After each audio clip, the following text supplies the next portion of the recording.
राधे राधे दोस्तों। बहुत ही समय पहले की बात है। एक छोटे से गांव में मोहन नाम का एक साधारण सा आदमी रहता था। मोहन के परिवार में उसकी बेटी कमला और उसका बेटा रघु रहते थे। मोहन एक सीधा साधा, मेहनती और ईमानदार आदमी था। वो गांव में मजदूरी करके अपना गुजारा कर रहा था। कुछ दिन बाद उसकी बेटी कमला की शादी अब तय हो चुकी थी। जब ये बात गांव के जमींदार को पता चली तो जमींदार सोचने लगा, अच्छा, तो मोहन की बेटी की शादी तय हो गई है। मोहन ही अपने आप को रईस समझता है। सारे गांव ने मुझसे कर्जा ले रखा है, लेकिन मोहन ही अकेला ऐसा आदमी है जिसने मुझसे कर्जा नहीं लिया। आज तक वे मेरे सामने कभी कर्जा मांगने के लिए भी नहीं आया। उसे इस बात का बहुत ही घमंड है। मैं भी देखता हूँ ये शादी कैसे होती है। अभी नंटू और मंटू को बुलाता हूँ। असल में नंटू और मंटू पुराने चोर थे और वे पैसों के लिए जमींदार के सभी उल्टे सीधे काम किया करते थे। जमींदार नंटू और मंटू को बुलाया। मेरी बात ध्यान से सुनो।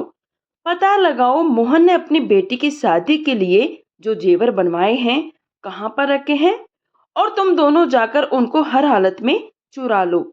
कुछ भी करके मुझे वे जेवर चाहिए, नहीं तो तुम दोनों की खैर नहीं।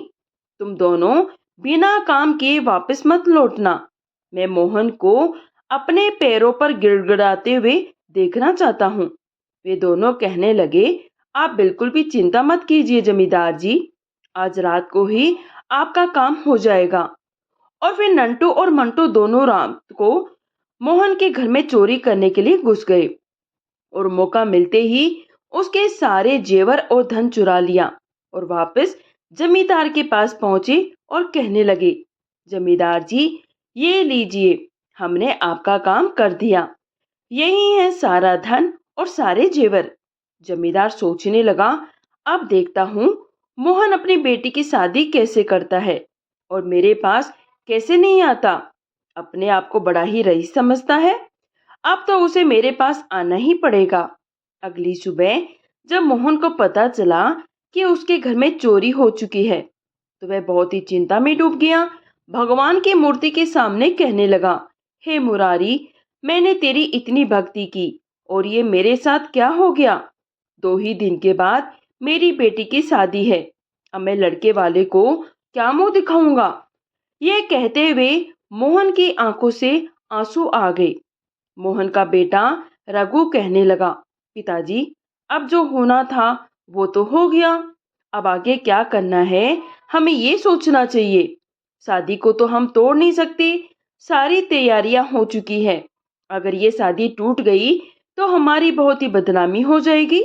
मुझे तो लगता है आपको जमींदार से कुछ रकम उधार में ले लेनी चाहिए ताकि हम कमला की शादी आराम से कर सके। बाद में हम कुछ ना कुछ करके सारा कर्जा चुका देंगे। अभी हम लोगों को सिर्फ शादी के बारे में सोचना चाहिए। मोहन बोला, हाँ बेटा, तुम बिल्कुल ठीक कहते हो।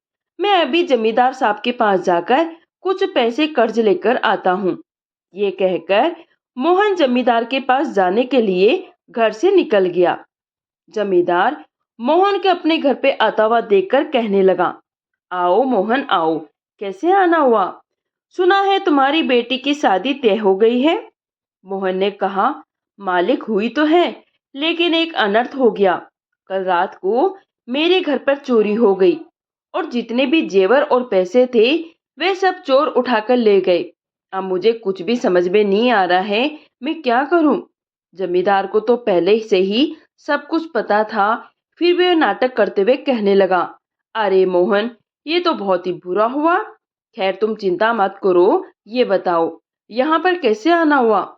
बेचारा मोहन जमींदार से बोला, मालिक, मैं आपसे उसी बारे में बात करने के लिए आया हूँ। आप तो जानते हैं अब मेरे पास कुछ भी नहीं बचा, इसी वजह से मुझे धन की आवश्यकता है। ये सुनकर जमींदार मन ही मन बड़ा खुश हुआ। सोचने लगा, ये हुई ना बात, अब आया ना ऊंट पहाड़ के नीचे। उसने मोहन से कहा, देखो रोहन भाई, कर्ज तो मैं तुम्हें दे दूंगा, लेकिन तुम चुकाओगे कब। तुम्हारे पास तो गिरवी रखने के लिए कुछ भी नहीं है। मोहन ने जमींदार से कहा, मालिक, मैं और मेरा बेटा दोनों बहुत ही मेहनत करेंगे, बहुत काम करेंगे और जल्दी से जल्दी आपकी पाई पाई चुका देंगे। मुझ पर विश्वास कीजिए मालिक। जमींदार बोला, ठीक है, मैं तुम्हें पैसे दे देता हूँ। ऐसा कहकर जमींदार ने रकम की थैली मोहन को पकड़ा दी। मोहन वो पैसे लेकर वहां से चला गया। फिर उसने अपनी बेटी की शादी बड़ी ही धूमधाम से की। कुछ दिनों के बाद उसका बेटा रघु मोहन से कहने लगा, पिताजी, शादी तो बहुत ही अच्छे से निपट गई। अब हमें जमींदार का कर्जा भी चुकाना होगा, इसलिए मुझे कई काम की तलाश में निकलना होगा। इतना कहकर रघु गांव में काम ढूंढने के लिए निकल जाता है। मैं पूरा दिन गांव में काम ढूंढता रहा। बहुत ही सारी जगह जाकर उसने पूछा, लेकिन उसे कहीं पर भी कोई काम नहीं मिला। आखिरकार वे निराश होकर अपने घर वापस आ गया और अपने पिता से कहने लगा, पिताजी, मैंने गांव में बहुत काम ढूंढा, लेकिन मुझे कहीं पर भी कोई काम नहीं मिल रहा। मैं जमींदार के यहाँ पर भी गया था, लेकिन उन्होंने भी मुझे मना कर दिया। मुझे लगता है गांव में शायद मुझे कोई काम नहीं मिल पाएगा, इसलिए मुझे दूसरे नगर में जाकर ही काम ढूंढना पड़ेगा। शायद वहां पर कुछ काम मिल जाए। ये सुनकर मोहन कहने लगा, तुम ठीक कहते हो बेटा। तुम तो जानते ही हो, मैंने आज तक कभी किसी से उधार नहीं लिया। पहली बार हमारे मुश्किल समय में जमींदार ने हम पर भरोसा करके पैसे दिए हैं। जमींदार एक अच्छा आदमी है, हमें उसके पैसे समय रहते लौटा देने चाहिए। रघु बोला, पिताजी, आप चिंता मत कीजिए, मैं शहर जाकर कुछ ना कुछ काम जरूर ढूंढ लूंगा और जल्दी से जल्दी जमींदार का कर्जा लौटा दूंगा। आप बिल्कुल निश्चित रहिए। इतना कहकर रघु नगर की ओर चल गया। किस्मत का करना ऐसा हुआ कि वहां पर उसे एक सेठ के यहाँ पर अच्छी नौकरी मिल गई। कुछ ही दिनों के बाद रघु पैसे कमाकर वापस गांव आ गया। लौटते ही उसने अपने पिताजी से कहा, पिताजी, आपके आशीर्वाद से मुझे नगर में अच्छी नौकरी मिल गई और मैंने अच्छी खासी रकम भी जमा कर ली है। उसने रकम की थैली अपने पिता को दी और कहा, पिताजी, अब आप जाकर जमींदार का सारा कर्जा चुका दीजिए। मोहन ने कहा, बेटा, ये तुमने तो बहुत ही अच्छा काम किया। मैं दिन रात यही सोचता रहता था कि जमींदार का पैसा समय पर लौटा पाऊंगा या नहीं। आज तुमने ये खुशखबरी देकर मुझे चिंता मुक्त कर दिया। मैं अभी जाकर जमींदार का पैसा वापस लौटा कर आता हूँ। अच्छा पिताजी, आप जाइए और पैसे लौटा आइए, लेकिन मुझे तो अभी की अभी शहर वापस जाना होगा, क्योंकि मुझे अभी वहां पर काफी काम है। मैं वापस निकलता हूँ। ये कहकर रघु वापस नगर की तरफ लौट गया। इसके बाद मोहन पैसे लेकर जमींदार के घर की तरफ चल दिया। जमींदार के घर पहुंचकर वह जमींदार से कहने लगा, जमींदार जी, राम राम। जमींदार ने मोहन को देखा तो कहा, आओ मोहन, कैसे आना हुआ? क्या तुम्हें और पैसों की जरूरत पड़ गई? मोहन बोला, नहीं मालिक, मैं तो पुराना लिया हुआ कर्जा वापस लौटाने आया हूँ। आपने आवश्यकता के समय मेरी सहायता की है, उसके लिए मैं आपका आभारी हूँ। जमींदार ने कहा, अरे वाह, बड़ी जल्दी पैसों का इंतजाम कर लिया तुमने। जबकि जमींदार मन ही मन सोच रहा था, अगर इसने इतनी जल्दी कर्जा चुका दिया तो मुझे ब्याज बहुत ही कम मिलेगा। इस तरह से मेरा तो कर्जा देने का कोई फायदा ही नहीं हुआ। इस अनपढ़ गंवार मोहन से और पैसे निकलवाने होंगे। वह ऐसा सोच ही रहा था, तभी मोहन बोला, जमींदार साहब, मेरे बेटे ने शहर जाकर बहुत मेहनत की, इसलिए आज मैं पैसे चुका पा रहा हूँ। भगवान की कृपा से रघु को शहर में नौकरी मिल गई। जमींदार ने कहा, अच्छा, तो रघु शहर जाकर पैसे कमाने लगा है।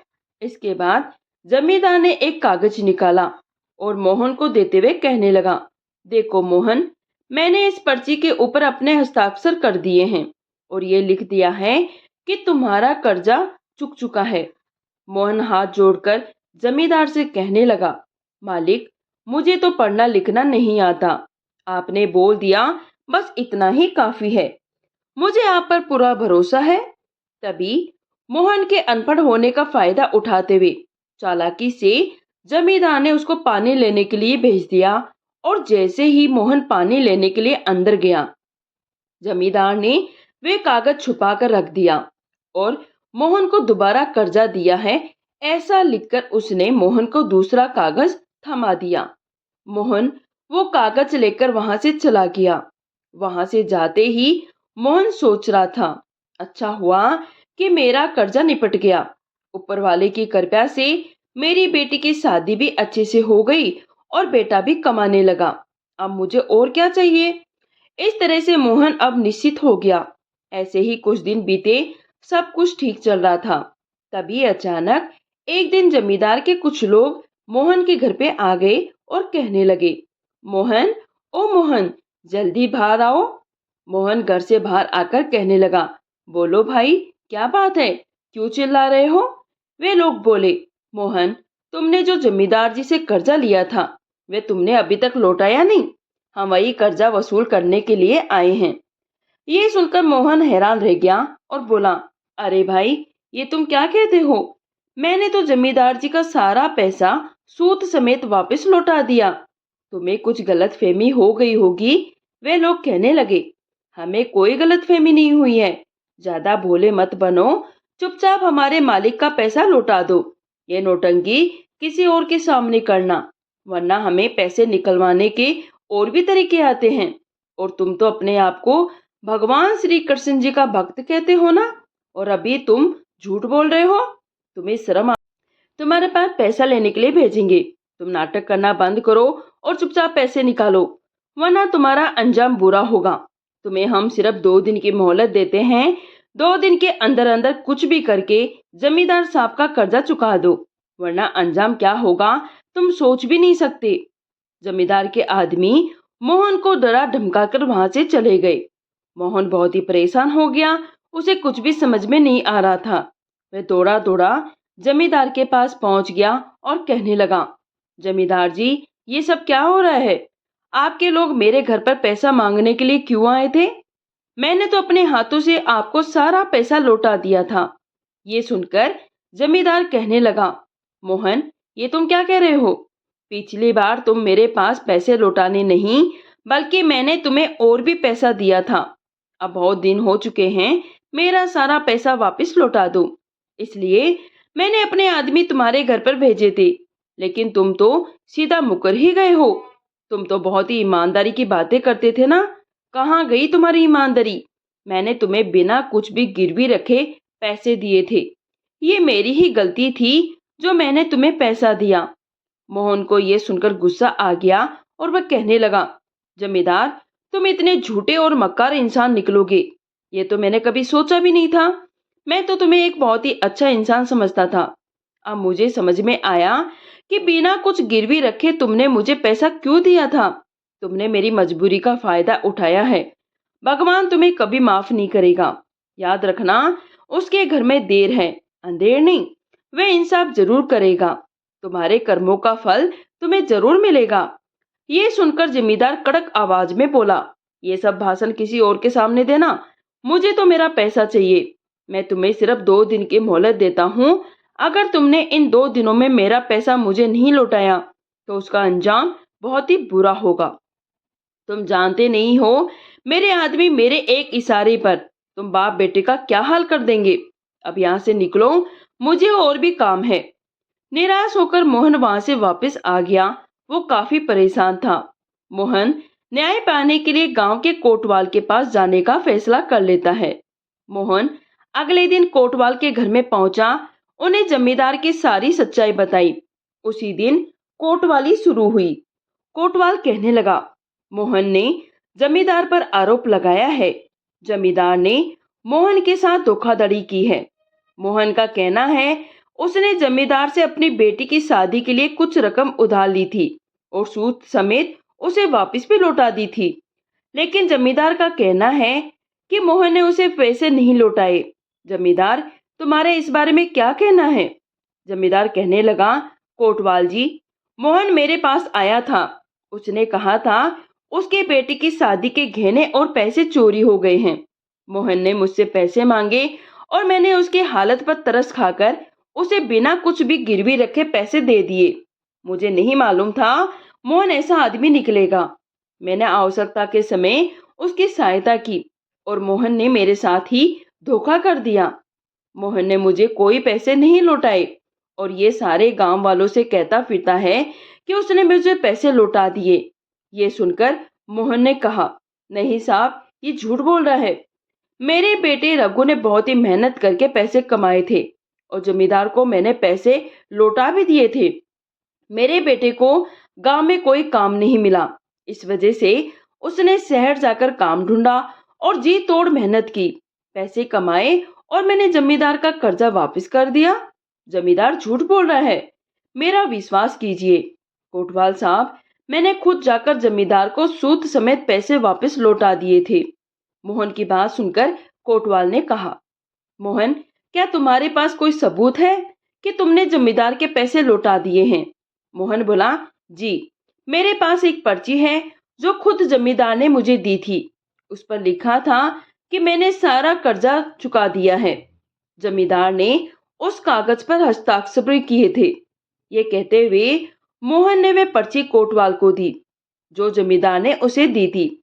कोटवाल जी वे पर्ची देखने लगा और मोहन से कहने लगा, मोहन, क्या तुम जानते भी हो इस पर्ची में क्या लिखा है?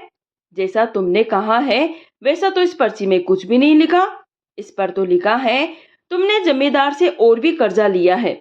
ये सुनकर मोहन हैरान होते हुए कहने लगा, ये सरासर झूठ है। जमींदार ने मुझसे कहा था उसने इस पर मेरा कर्जा हो गया है, चुका दिया है, ऐसा लिखा है और अपने हस्ताक्षर भी किए हैं। अब मैं ठहरा अनपढ़ गंवार आदमी, मैंने जमींदार की बात पर भरोसा कर लिया और ये कागज अपने पास रख लिया। मुझे नहीं मालूम था कि जमींदार मेरे अनपढ़ होने का फायदा उठा रहा है। अब बारी जमींदार के बोलने की थी। वह बोला, अब आप ही फैसला कीजिए कोटवाल जी, सबूत आपके सामने है।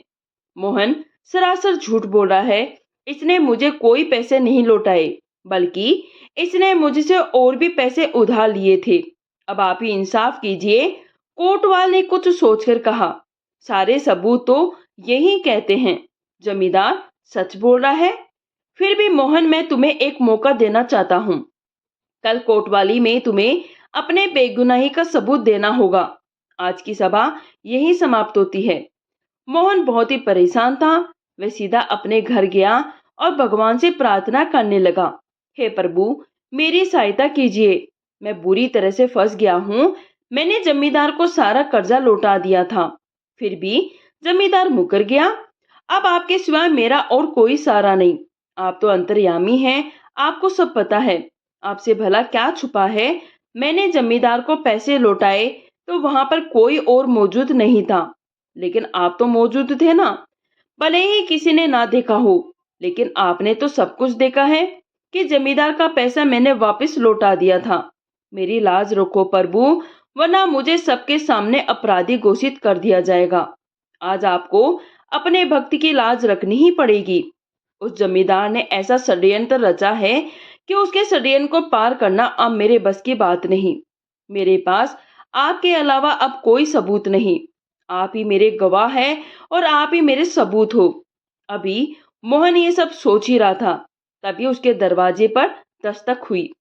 मोहन ने दरवाजा खोला तो उसके सामने एक नौजवान खड़ा था। मोहन ने उससे पूछा, कौन हो भाई और तुम्हें किससे मिलना है?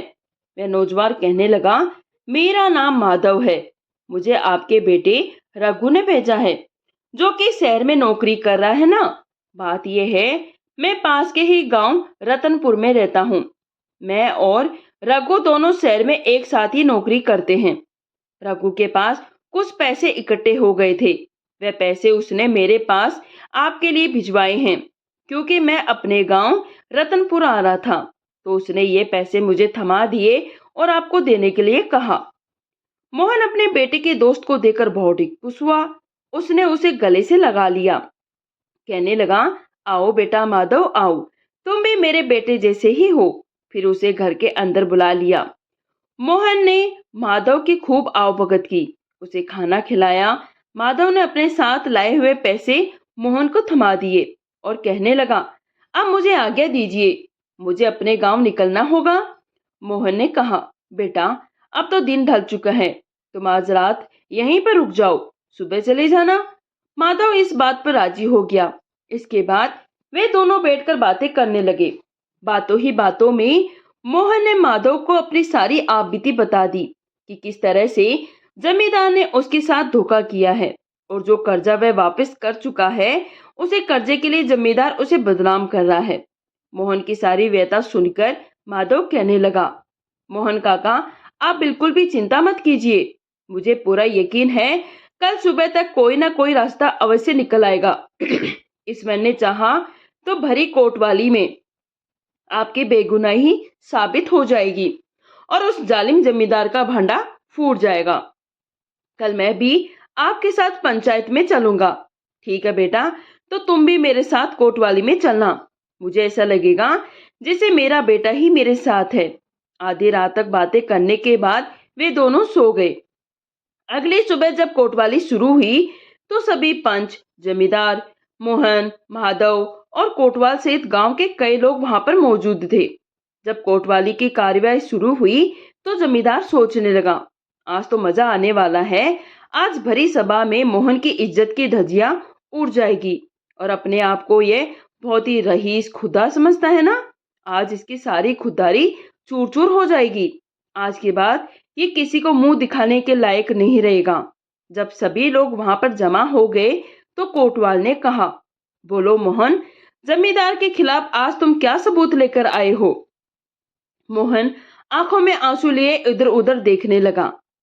जमींदार मोहन को देखते हुए बोला, कोतवाल जी, आप भी किसकी बातें में आ गए हो? इस मोहन की बातों पर बिल्कुल भी विश्वास मत कीजिए। जब मोहन मेरे पास आया था तो इसने पैसे दोबारा से उधार लिए थे। अब आप समय बर्बाद मत कीजिए और अपना फैसला सुना दीजिए। जमींदार की बात सुनकर कोतवाल ने कहा, काफी देर हो चुकी है, हम और अधिक प्रतीक्षा नहीं कर सकते। हमने फैसला कर लिया है। जमींदार सच बोल रहा है।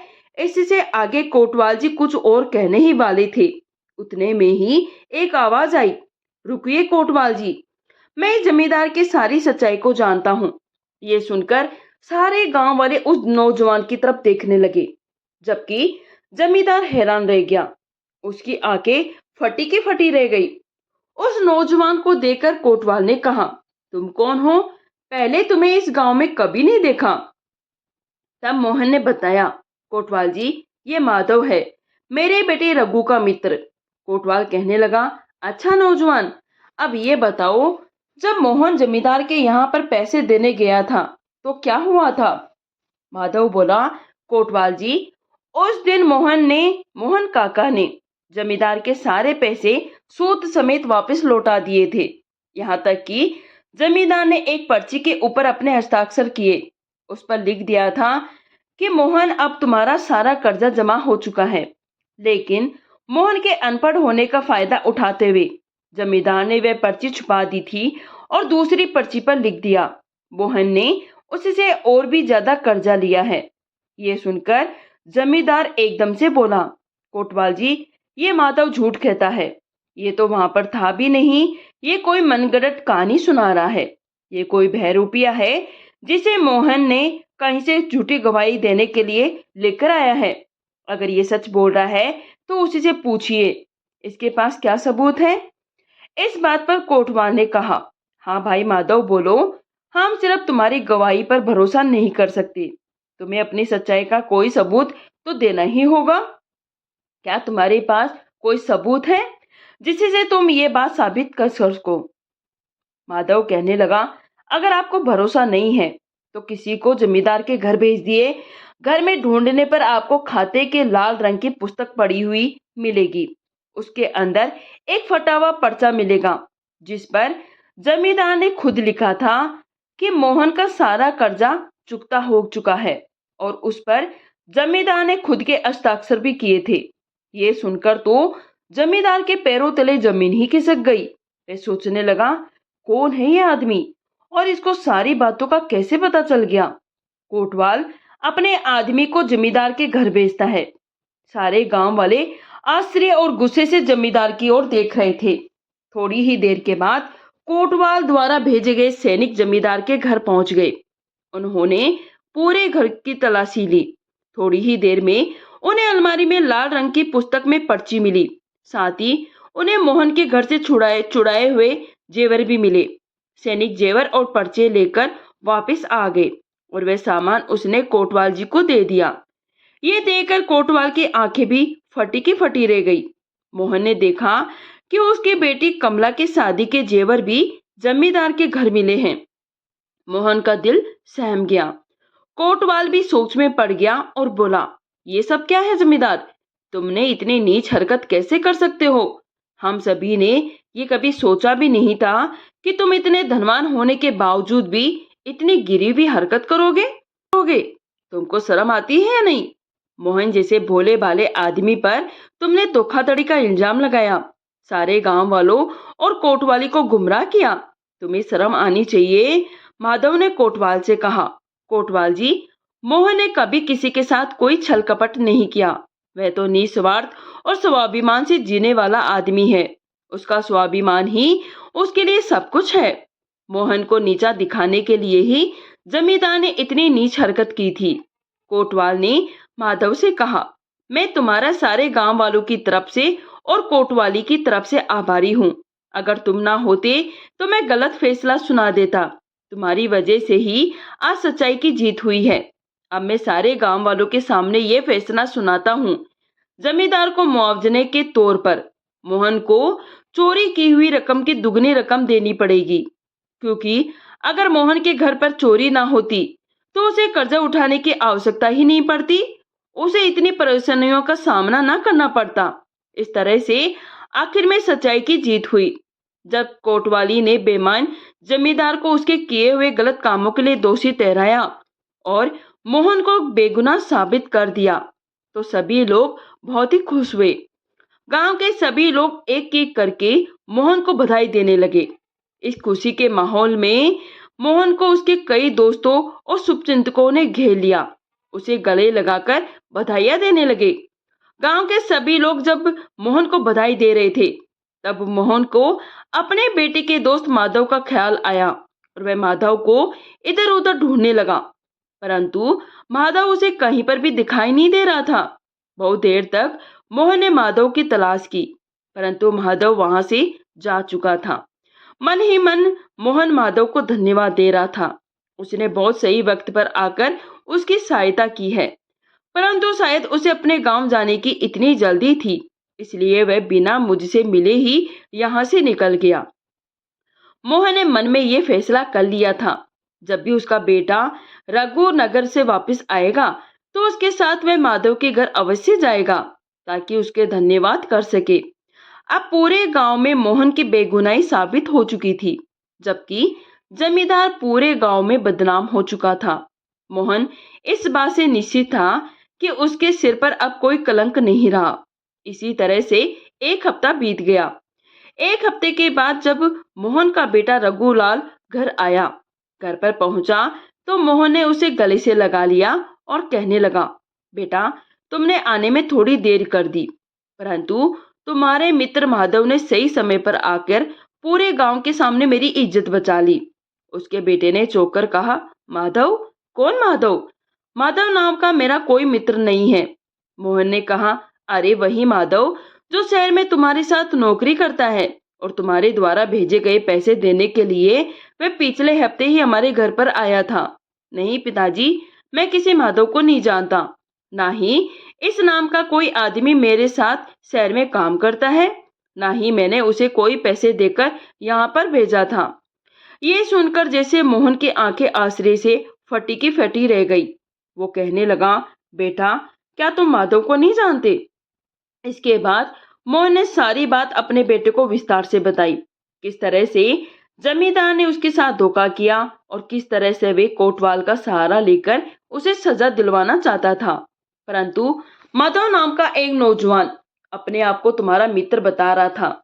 उसने भरी कोतवाली में मेरे पक्ष में गवाही दी और जमींदार की सारी पोल पट्टी खोल कर रख दी। परंतु अब तुम कहते हो तुम किसी माधव नाम के आदमी को नहीं जानती। वह तो मुझसे ये कह रहा था उसका घर पास के ही गांव रतनपुर में है। बेटा बोला, अगर ऐसी बात है पिताजी, चलिए हम इसी वक्त रतनपुर चलते हैं। वहां जाकर पता करेंगे माधव नाम का आदमी वहां पर कौन है। दोनों बाप बेटे उसी समय नजदीक के ही गांव रतनपुर में जा पहुंचे। वहां पहुंचकर उन्होंने गांव वालों से माधव नाम के नौजवान के बारे में पूछताछ की। पता चला पूरे गांव में माधव नाम का कोई आदमी नहीं रहता। अब तो बाप बेटा दोनों आश्रय की सीमा ना रही। आखिर में नौजवान कौन था जो उस समय आकर मोहन की सहायता करके चला गया। दोनों बाप बेटे अपने घर लौट आए। कुछ देर के बाद मोहन कुछ सोचकर मुस्कुराने लगा। उसने बेटे से पूछा, पिताजी आप मुस्कुरा क्यों रहे हो? तब मोहन कहने लगा, बेटा मुझे समझ में आ गया है वे माधव नाम का नौजवान कौन था। हम उसे इस गांव में जितना भी ढूंढ ले वे हमें कभी नहीं मिलेगा। वे नौजवान कोई और नहीं बल्कि स्वयं भगवान थे जो अपने भक्त की सहायता करने के लिए आए थे। अगर कोई इंसान सच्चाई के मार्ग पर चलता है तो स्वयं भगवान भी उसकी सहायता करने के लिए तैयार रहते हैं। और यदि आप झूठ के सहारे से किसी को नीचा दिखाना चाहो तो स्वयं भगवान आपके शत्रु बन जाएंगे। दोस्तों ये कहानी यहीं समाप्त होती है। आपको कहानी कैसी लगी प्लीज लाइक कीजिए, शेयर कीजिए और कमेंट करके जरूर बताइए आपको कहानी कैसी लगी। अगर आप मेरे चैनल पर नए हैं तो प्लीज चैनल को सब्सक्राइब करना ना भूलें। कहानी सुनने के लिए आप सभी का दिल से धन्यवाद। राधे राधे, जय श्री कृष्णा।